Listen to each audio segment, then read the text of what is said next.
The popular Rossi 92 is one of my favorite rifles. I've got a few rifles from my days of leading wagon trains through Death Valley. Mostly old-timers that I've slicked up, but I bought the Rossi new. I opted for the 38 Special 357 Magnum with a 20-inch barrel. Lots of fun and pretty cheap to shoot because I reload both calibers.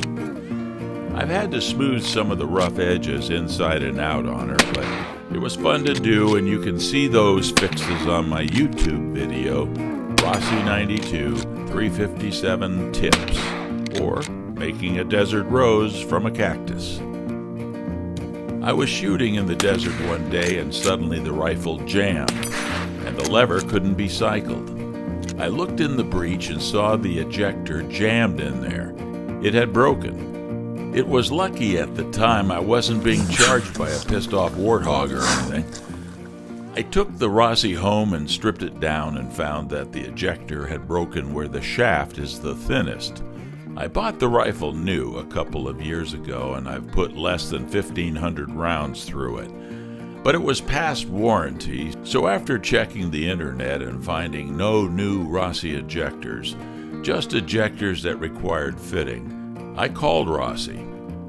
They only sell the breech block assembly with the extractor and ejector in it, a rather pricey deal for needing just a small part, but I decided to bite the bullet and buy it to keep one of my favorite carbines in action. Rather than use the new breech block, I removed the ejector and put it in my old block that had been smoothed and was reliable.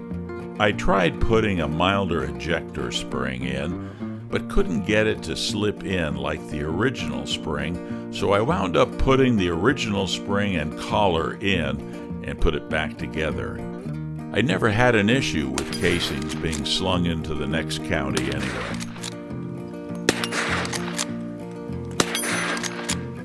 I also filed and sanded off some more metal on the trigger assembly so it would slip easily back into the receiver.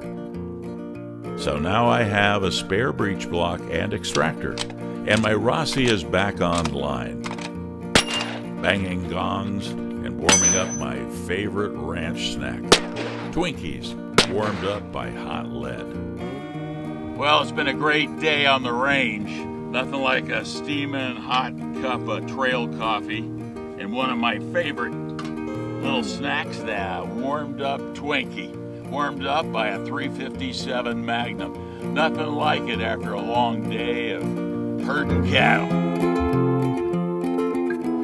So long.